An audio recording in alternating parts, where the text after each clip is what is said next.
Bismillahirrahmanirrahim. This lecture is about the calibration of glassware, which is commonly used in the laboratory and analytical equipment.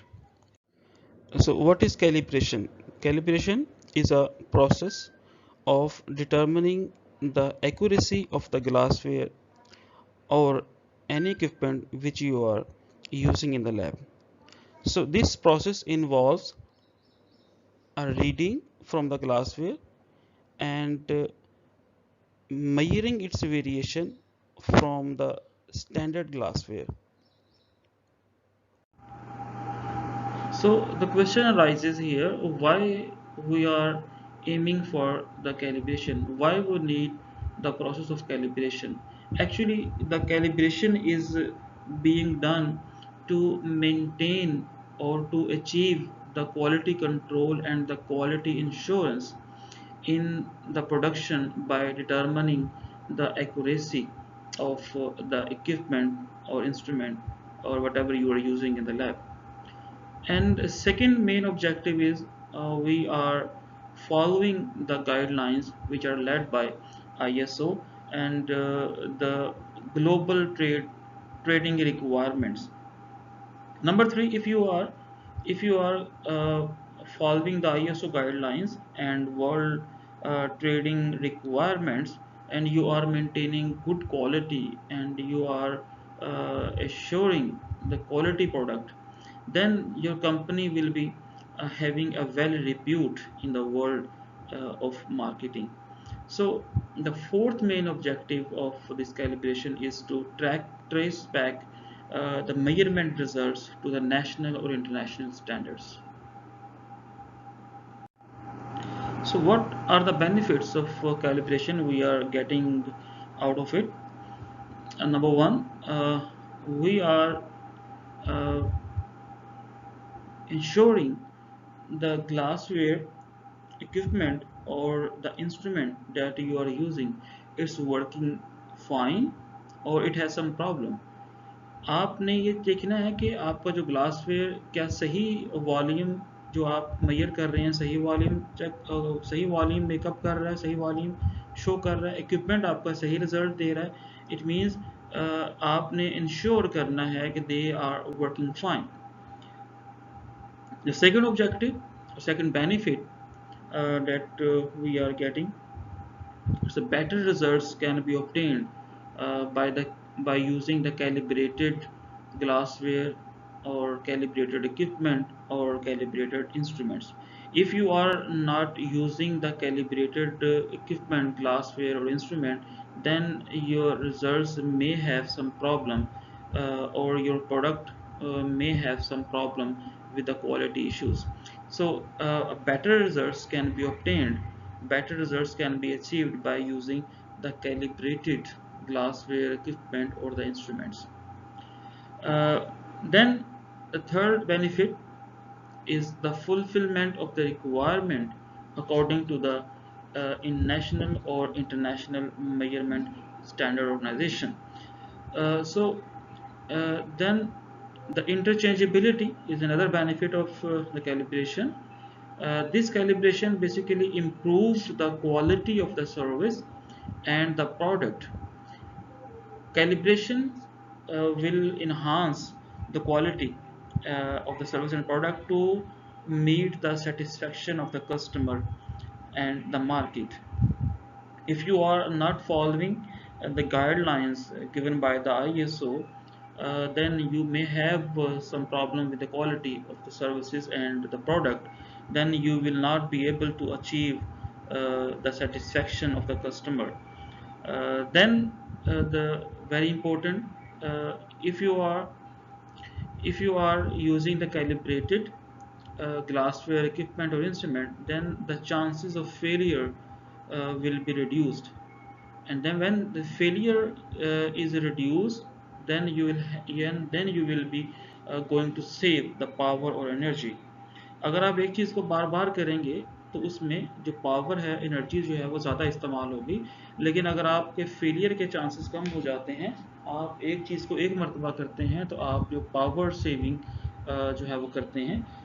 Definitely, if you are saving the energy, then you are going to save the cost of over expenditure. And if you are using the calibrated equipment glassware, then you are ensuring the safety of the plant, safety of the labor that are working in that premises. Okay, when the calibration will be done? This is very important question. Here I list some cases in which we are going to calibrate the instrument or equipment. Number one, when you purchased a new glassware, new equipment or instrument, definitely you need to calibrate that newly purchased glassware equipment or instrument. If you are using that glassware equipment without calibration, there are uh, chances that uh, you will be getting not accurate or not precise results. So in this way, you are consuming a lot of chemicals, a lot of power, a lot of costs will be used to run the equipment again and again to achieve the better results. So if you want to get better results, then that newly purchased glassware instrument or equipment must be calibrated according to the standards that will be given by the manufacturer. Second important case, when the instrument or glassware get interrupted mechanically or electrically. Sometime बिजली चली जाती है, power failure हो जाता है, तो instrument जो है, इक्विपमेंट जो है, वो रीस्टार्ट होता है, तो उस इलेक्ट्रिकल शॉक की वजह से उसकी कैलिब्रेशन जो है वो ख़राब होने का ख़तरा है। तो अगर आप उसे मैकेनिकल या इलेक्ट्रिकल शॉक लगता है इस इंस्ट्रूमेंट को, then you will be going for fresh calibration of that instrument. Then instrument or equipment should periodically be calibrated. This period may be weekly. Some instruments require weekly calibration, which are being used at high frequency, and some instruments or equipment are monthly calibrated, or some instruments or equipments they are annually calibrated. The fourth case, in that case uh, we are going to calibrate when the specific uses or operational hours has passed. In that case, we will also be calibrating that equipment or instrument. When you repaired or modified the equipment, then you also be liable to calibrate that equipment or the instrument. अगर आपके पास questionable observation आ रही हैं, जो आप reading ले रहे हैं, जो रिजल्ट्स ले रहे हैं वो क्वेश्चनेबल हैं, सही नहीं आ रहे, अकॉर्डिंग टू एक्सपेक्टेशन नहीं आ रहे, then you will be required to calibrate the instrument or equipment.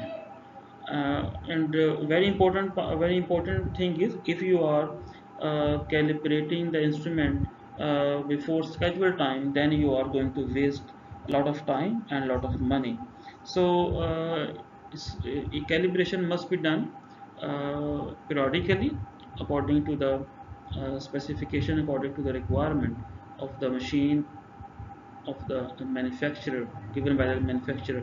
And rare calibration will also be uh, the waste of the product. आप जो कभी कभार कैलिब्रेशन करेंगे, विदाउट कैलिब्रेशन अगर आप कोई प्रोडक्ट बनाएंगे, तो चांसेस हैं कि वो जो प्रोडक्ट है वो क्वालिटी की नहीं होगी.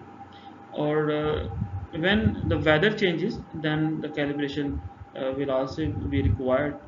That instrument must be calibrated again. And two more cases, when the manufacturer recommends the calibration, And when you are going to get a critical measurements, then you should calibrate the equipment or the instrument before starting the process, because you are going to process a critical experiment and you are expecting a critical measurements. Then you will be required to calibrate that equipment or instrument.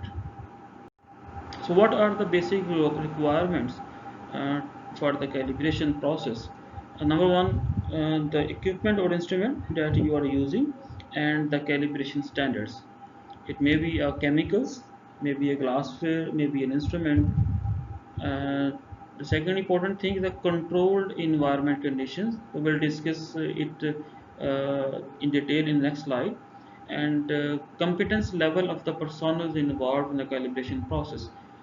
We must be looking for the some personnel which are expert in their field.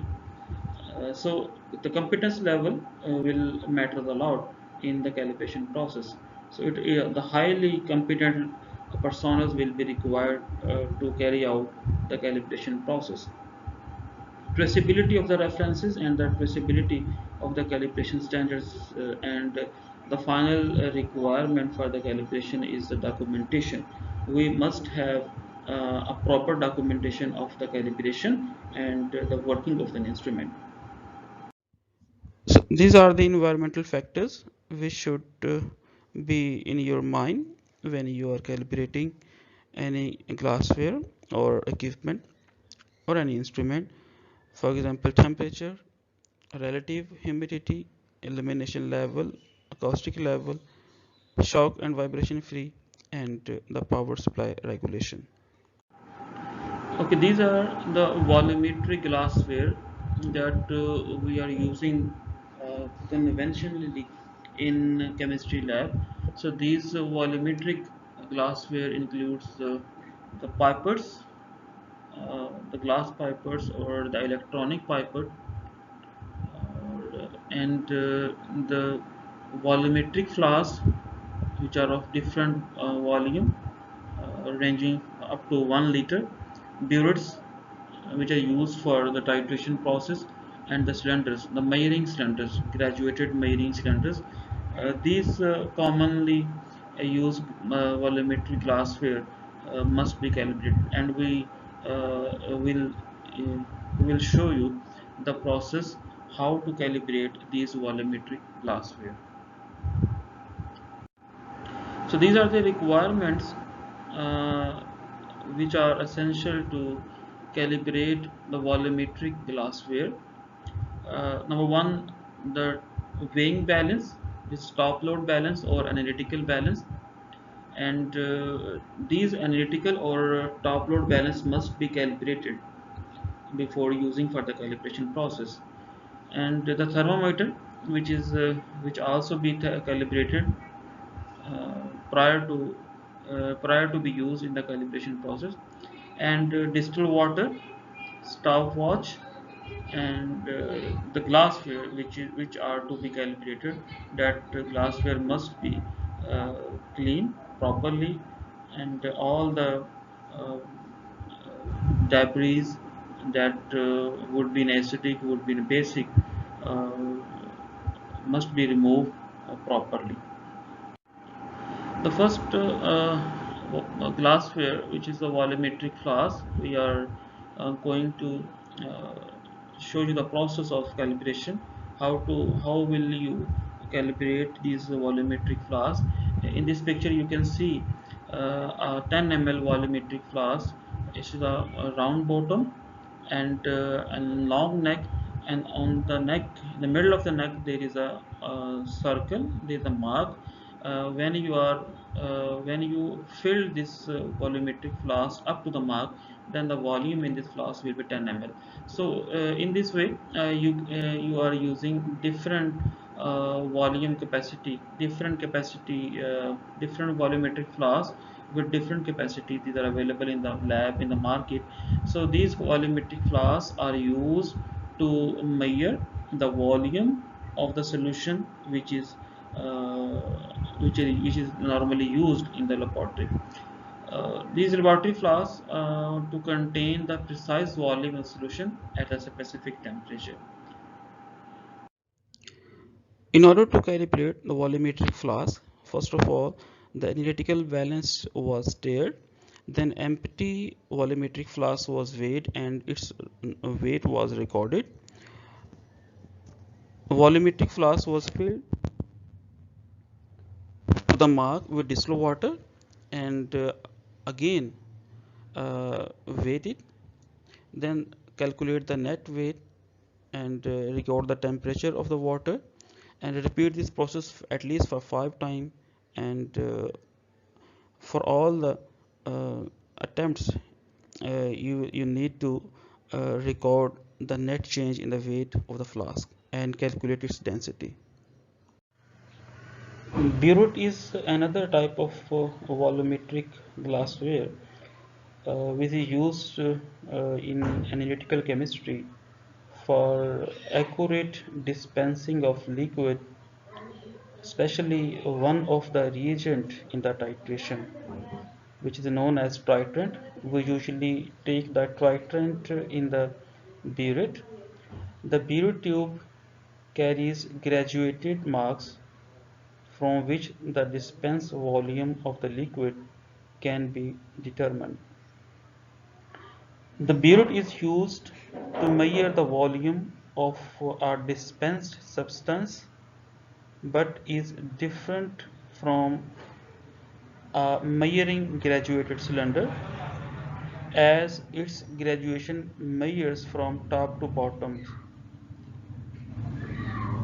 The volumetric burette can be made of glass or a plastic and is a straight tube with a graduation scale on it.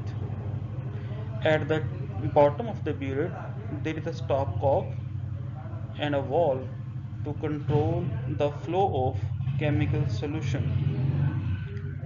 The barrel of the stopcock can be made of glass or the plastic. You can see in this picture, in this slide, there is a stopcock. You can see in a blue color. This is usually used to control the flow of the titrant, which is filled in it for different titrations. For example, acid-base titrations, uh, complexometric titration, or redox titrations. In order to calibrate the burette, it must be cleaned and washed away with the distilled or deionized water. After washing the burette, fill this burette up to 50 ml mark, which is its highest capacity. These burettes are available in market in 50 ml and 100 ml. If you are using 150 ml burette, then fill this burette up to 50 ml and make sure the tip of the burette is free of bubbles. If it has some bubbles, then drain it into the waste beaker and again refill the burette and set the water level at 0 mark. After this, test the tightness of the stopcock, which is usually used to control the flow of the titrant. The tightness of the stopcock uh, will be checked by allowing the burette to stand for 5 minutes. We will wait for 5 minutes to observe and to notice if there is any drop coming from the bottom of the burette.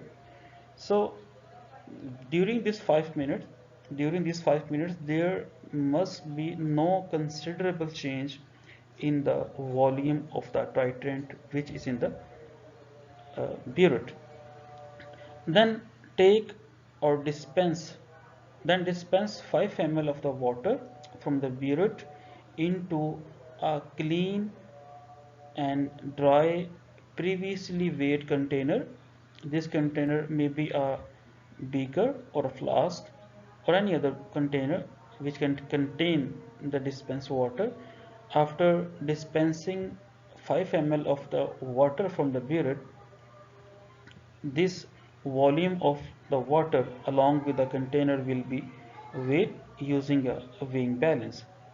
So here one thing is very important, that if you are interested to measure the correct amount of the dispensed water, you need to, in order to measure to in order to measure the amount of solution added or which you are dispensing from the burette must be observed at the eye level straight to the bottom of the meniscus. So when you are dispensing the liquid from the burette, your eyes should be at straight to the bottom of the meniscus. The liquid in the burette should be completely free of bubbles to ensure accurate measurement.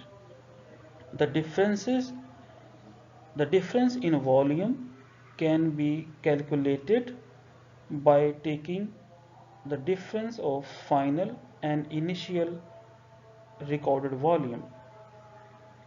So we will repeat this process for 5 times with the same volume, 5 ml of water, and you can repeat this process for 10 ml or 20 ml volume as well.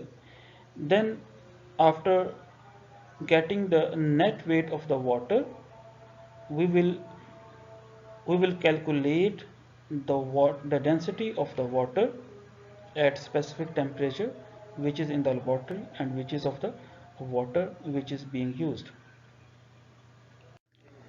Among volumetric glassware, pipette is a very important tool which is commonly used in many laboratories of chemistry, biology, and medicine to transport a measured amount of the liquid. These pipettes are also known as media dispenser because these pipettes are used to dispense a specific amount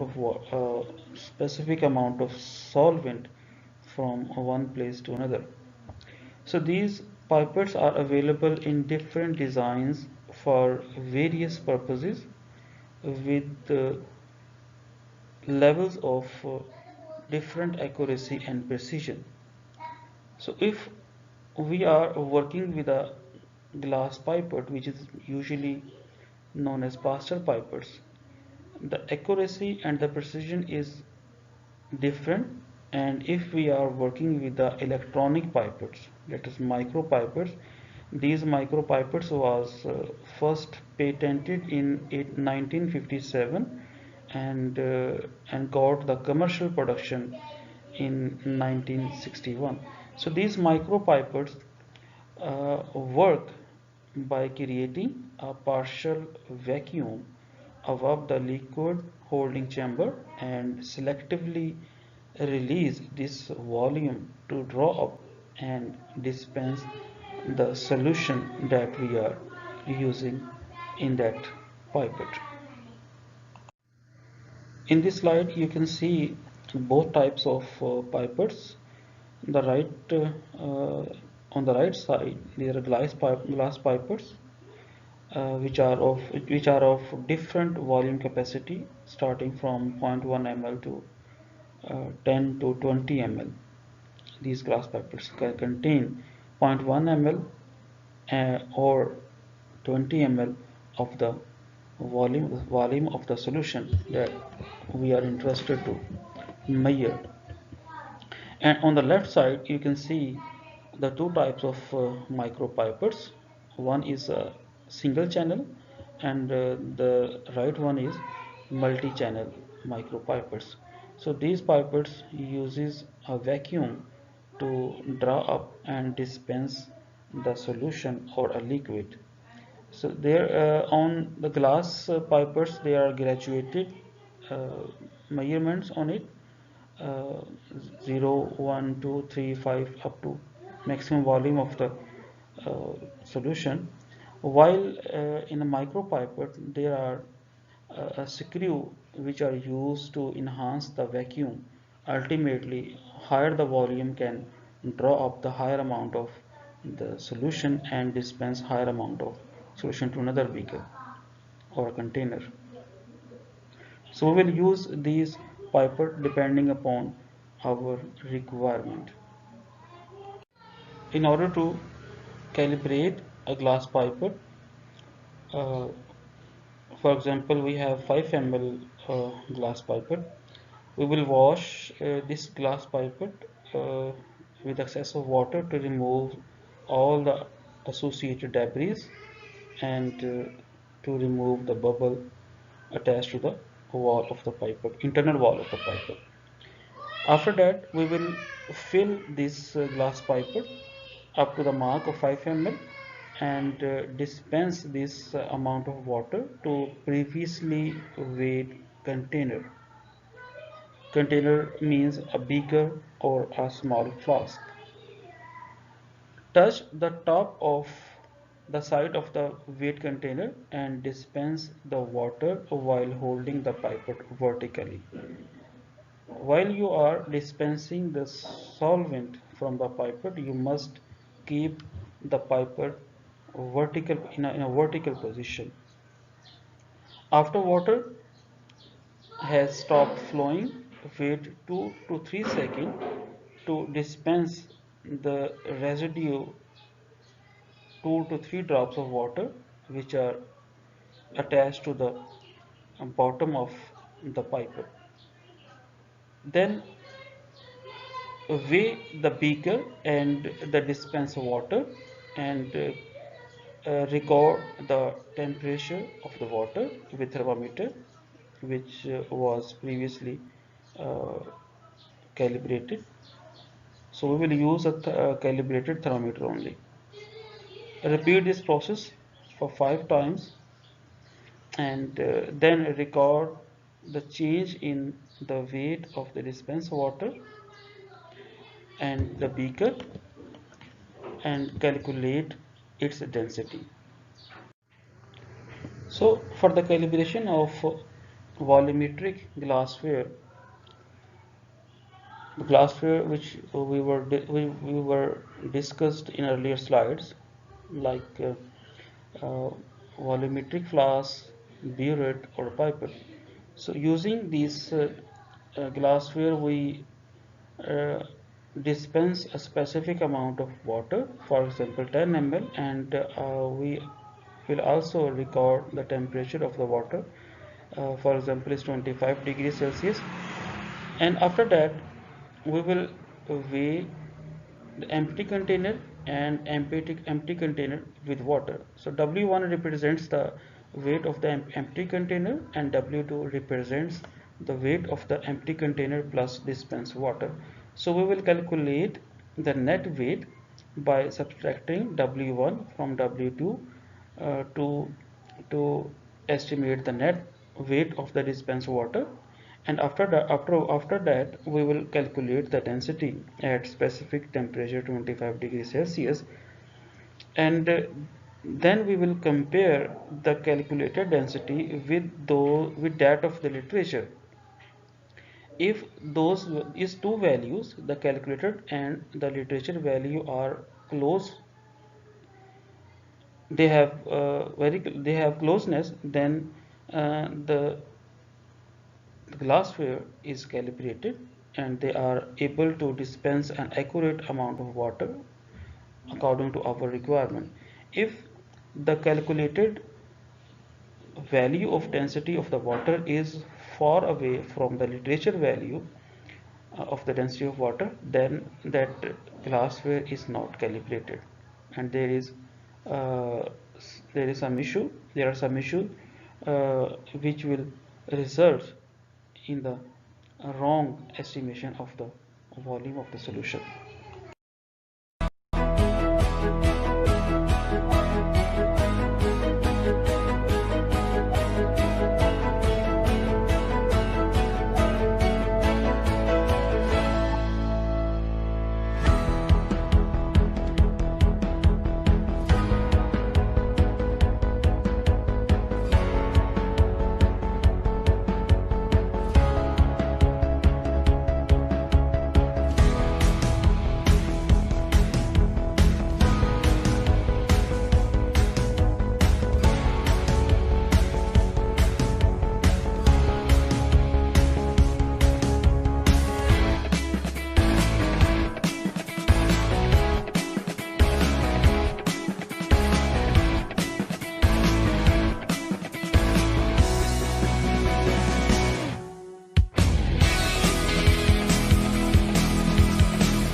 The materials that you'll need for the calibration of a volumetric burette include a 125 milliliter plastic bottle,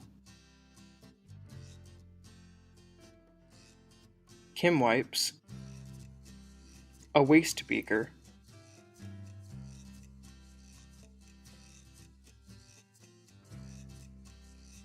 a stand with burette clamps, a volumetric burette,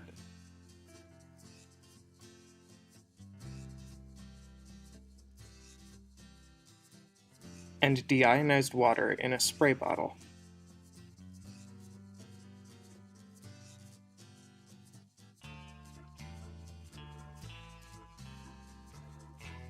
With your waste beaker under your burette, rinse your burette with deionized water. Wipe the outside of your burette with a Kim wipe. Drain your burette into your waste beaker. Once your burette has drained completely, wipe the outside of it with a Kim wipe. Inspect your burette to make sure that there are no water droplets that have collected on the inside of it. If you see any water droplets on the inside of your burette, this would indicate that it is not clean. If your burette is not clean, contact your instructor. If your burette is clean, you should see no water droplets on the inside of it. Only continue with the calibration once you're sure your burette is clean. With your burette clamped in place, fill your burette with deionized water past the 0 mark. Open the valve to release any air that may have collected in the tip of the burette and lower the water level down to the 0 mark. Ensure that the bottom of the meniscus lines up with the 0 mark. Weigh your 125 milliliter plastic bottle on the analytical balance. Record the weight in your laboratory notebook. Place your plastic bottle underneath the tip of your burette and release water to the 10.00 milliliter mark.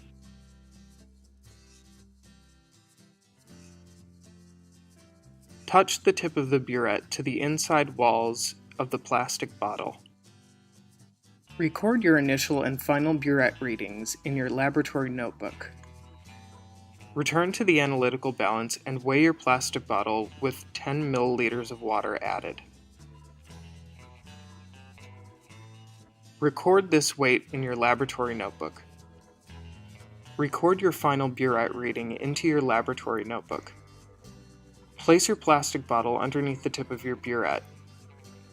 Open the valve on the burette and release water to the 20.00 milliliter mark. Record your final burette reading. Touch the tip of your burette to the inside walls of your plastic bottle.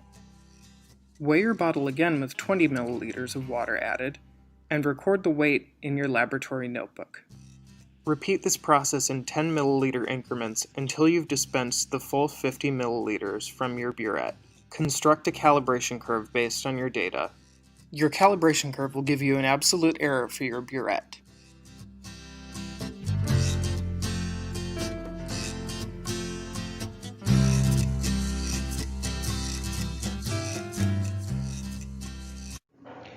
Analytical balance is used to measure the small mass of the solute, and these analytical balances are commonly used in different laboratories for measuring the small amount of the sample. So this analytical balance contains a measuring pan which is kept inside a transparent enclosure, because these enclosure contain door to stop or inhibit the movement of dust particle and air current into the pan of the analytical balance. So this enclosure usually called as draft shield. Analytical balance are required to be monitored and cleaned away very carefully and calibrated frequently.